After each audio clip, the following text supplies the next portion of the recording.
Subscribe कीजिए बिहारी खाना channel को और घंटी के बटन को दबाइए मेरे लेटेस्ट वीडियो सबसे पहले देखने के लिए। आइ अहाँके तिला संक्रांति अछि। आइ तिला संक्रांति में अहाँके ई चाउर अछि, अरबा चाउर फुलेने छी। आ ई अहाँके तिल अछि, तऽ तिल चाउर आ ई गुड़ अछि अहाँके। तऽ आइ जेना अपना से छोट जतेक मतलब बच्चा सब अछि तऽ सबके ई फुला कऽ आ ई पहिले धो कऽ फेंक देबै आ मिला कऽ अहाँके गुड़ चाउर तिल से हाथ कऽ पड़ै छै। तऽ पहिले तऽ अपना सबके 4 बजे भोर में उठि कऽ जेना पोखरि गेलहुँ, गंगा सागर के नहेलहुँ, तीर्थ व्रत गेलहुँ। आइ बहुत लोक ब्राह्मणों खुअबै छथिन, उसरै कऽ अहाँके ब्राह्मण के पंडित जी के पड़ै छनि सीधा। तऽ ई बच्चा के हम से दऽ रहल छी।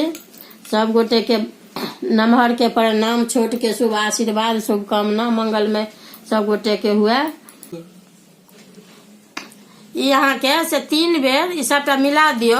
सबटा धो कऽ कहबे केलहुँ, फुला कऽ धो कऽ पानि फेंक दियो आ ओकरा बाद ओही पानि में दै के नहीं जरूरत रहे छै, ओही में मिला दियो आ 3 बेर हाथ में जेना दऽ कऽ मतलब कहियो जे बहबे तऽ हाँ बहबे बहबे हाँ। तऽ 3 बेर दऽ कऽ ई विध अपन फकरा कहल जाइ छै।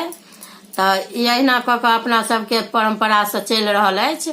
जतेक साउस माँ छथिन तऽ सब बाल बच्चा के फुला कऽ अपन आशीर्वादी अपन शुभकामना दै छथिन।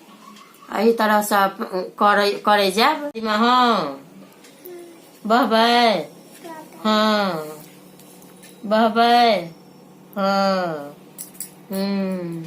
अब ई अहिना कऽ कऽ जतेक छोट पैघ बच्चा अछि अपना सब बहबै, हाँ बहबै, बहबै।